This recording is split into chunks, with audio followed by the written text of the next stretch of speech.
Albanese suddenly ended a press conference after just 8 minutes following questions about a review of the job seeker rate and the costs involved with his latest health policy. Now, the problem with this is it comes after a day of his campaign stance that he would answer every journalist's question and not want to run away from the press pack. Michael, has Albanese decided it's better to cut and run instead of stumbling over questions now? Well, look, Corey, you and I both know, and Holly knows, that when you get to a disaster like Monday, you'll have a crisis meeting with your staff on Monday night. They'll be in a blind panic. They'll all think they've blown the election, which they haven't because they're still in front. But they'll know that it was a total disaster. They'll crisis manage how they're going to stop this from happening again.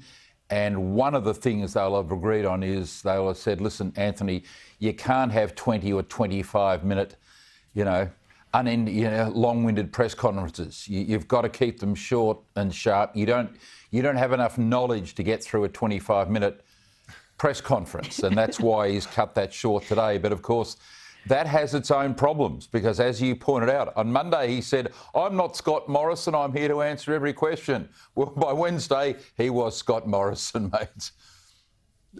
It's unreal. Holly, this is the thing. 26 years in the Parliament, you reckon this would be basic politics 101? Every backbencher soon learns you do not surrender yourself to the press pack forever at their whim. What was he going through his brain when he said that?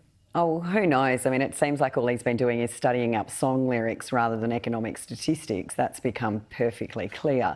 But, I mean, this guy's just having a shocker. I heard from a journo today that his communications director's been hitting the phone up and getting stuck into reporters and editors because apparently the journos were tweeting about him cutting things short from the bus. So it's day 3 of the campaign and they're already making cranky phone calls to media outlets. Things mustn't be going too well in campaign headquarters for them, so that meltdown might still be happening. And it's not only the policy, problems that we're seeing when it came to today's, Rudd rehash of the GP clinics. And then, I sit on the Community Affairs Committee that has been looking at the job seeker rate and allowance and all those payments. And the Labor Party has been very strong in those hearings that we've held over the past few years about the need to increase it. And of course, they've walked away from that today in spectacular fashion. We've also had, Katie Gallagher say that everything that's on their website as part of their platform isn't actually policy, and that's why it's false to claim they've made $300 billion worth of new promises.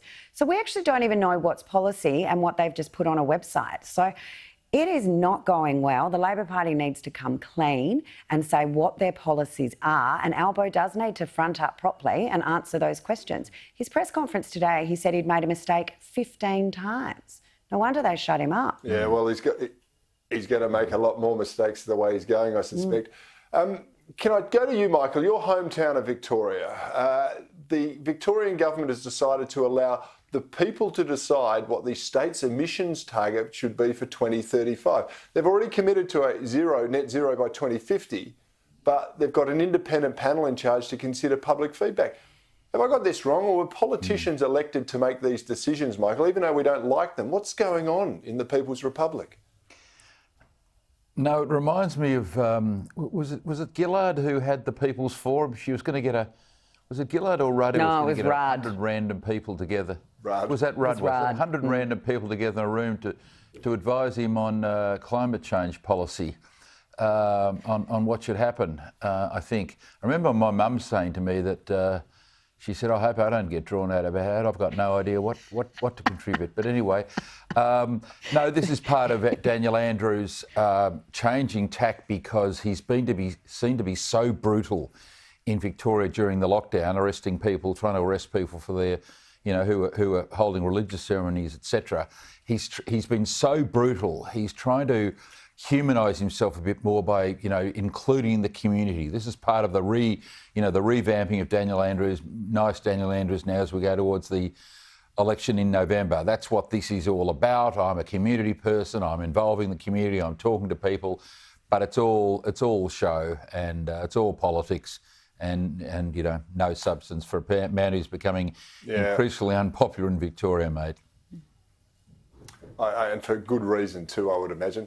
Now, Holly, there was some news in Canberra today. George Christensen, a former Lower House LNP member, he left the party recently. He's now joined One Nation. He's running for the Senate in Queensland. He's third on the ticket. He hasn't got a snowballs of winning, I wouldn't think. Why did he do it? Has he made the right move? Let me get your perspective on this. Well, it's strange, to be honest. He is never going to get elected in the third position in One Nation in Queensland. So there's obviously been talk about the payment. I understand he was probably going to receive that anyway. I don't know why he's doing it. I think he's probably not wrong that his views have certainly moved closer to One Nation's. But yeah, I honestly, it seems like a very, very strange move. Yeah, I've got to say, George is a friend of mine, and I thought he was going to run in a lower house seat, and I thought, yeah, good on him. But this, I couldn't get to the bottom of this move anyway. No, it's strange. All right, Holly, can I stay with you just quickly? There were climate protesters blocking the Sydney Harbour Bridge again during peak hour traffic today. New South Wales has got laws meant to cracking down on this. How disruptive is it, and why isn't there an adequate deterrence going on in your state to stop this sort of foolish behaviour? Well, it is foolish, and I think most people are actually turned off the issue when you start to see this sort of behaviour occurring, setting off flares. I mean, I understand they glued themselves to the top of the truck that they stopped on the Harbour Bridge. I mean, it's just, I don't know who these people are. They're clearly not all there. But I did notice that they haven't been granted bail. They're going to appear in court tomorrow.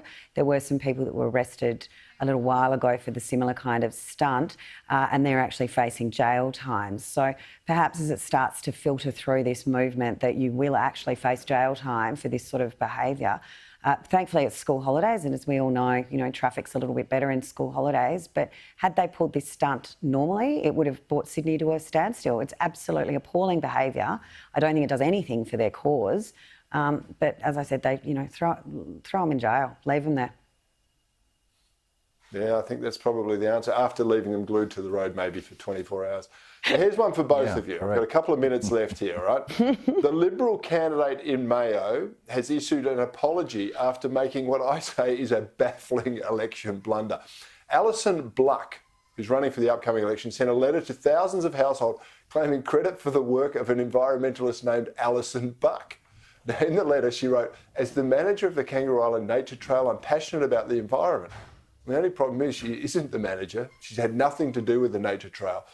Now, guys, you're both committed Liberals. This isn't a small blunder. Who writes the candidates' bios to say what they've done, and why would they make such an egregious error, Michael?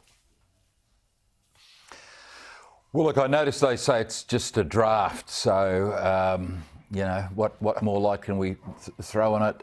It was just probably something that a staffer put together, and either they were confused or they were taking the mickey out of the candidate. Either way, it's one of those things that happens during the campaign. It's a one-off. It's not a big deal, I tend to say move on. Although, of course, these things do resonate in a local campaign if the candidate's not all that well known. So it's not going to help her, but in the end, hopefully, it won't damage her too much, Corey. Nicely batted away, Michael. Holly, tell me, has anyone ever ghostwritten your own claims and biography for your run for the Senate, or has it always been your own work?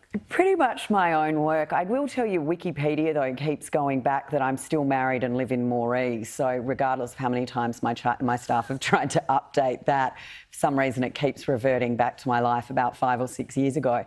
It's very strange. Clearly, it's someone who may not even be from South Australia and saw the name and did a Google search and maybe, I don't know, checked the Wikipedia page and it was incorrect, or obviously they put a spelling mistake in the name.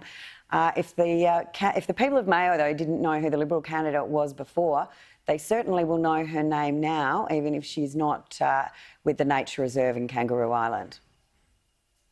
Oh, well, there's a silver lining on that. Holly Hughes, thank you very much. Good luck with your campaigning. And Michael Kroger in Victoria, it's always wonderful to be talking to you.